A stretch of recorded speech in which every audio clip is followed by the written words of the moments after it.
Hello my sweet and lovely viewers, তো কেমন আছো তোমরা সবাই? আশা করি প্রত্যেকে অনেক অনেক ভালো আছো। আজকে আবার চলে এসেছি নতুন আরেকটি ইনফরমেটিভ ভিডিও নিয়ে। তো আজকের ভিডিওতে কথা বলবো গর্ভাবস্থায় গর্ভবতী মা কিছু স্বপ্ন দেখে এবং সেই স্বপ্ন কিন্তু একটু নির্দিষ্ট দিককে ইঙ্গিত করে। তো সেই বিষয়ে আজকের আলোচনা। তো গর্ভাবস্থায় যে সমস্ত স্বপ্ন দেখলে মনে করা হয় যে গর্ভের আগত সন্তানটি একটি ফুটফুটে পুত্র সন্তান আসতে চলেছে, সেই বিষয় নিয়ে কথা বলবো। অবশ্যই চ্যানেলে যদি নতুন হয়ে থাকেন তো চ্যানেলটিকে সাবস্ক্রাইব করে রাখবেন, কারণ প্রেগনেন্সি রিলেটেড নানান ভিডিও কিন্তু চ্যানেলে আপলোড করা হয়ে থাকে।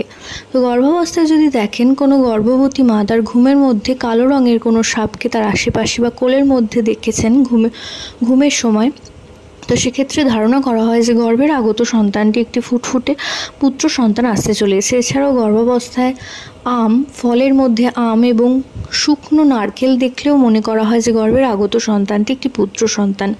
এছাড়াও গর্ভাবস্থায় যদি ঘুমের মধ্যে দেখেন কোনো গর্ভবতী মাকে কেউ সোনা দিচ্ছে, অর্থাৎ সোনার অলংকার উপহারে দেওয়া হচ্ছে, তো সেক্ষেত্রেও ধারণা করা হয় যে গর্ভের আগত সন্তানটি একটি পুত্র সন্তান আসতে চলেছে।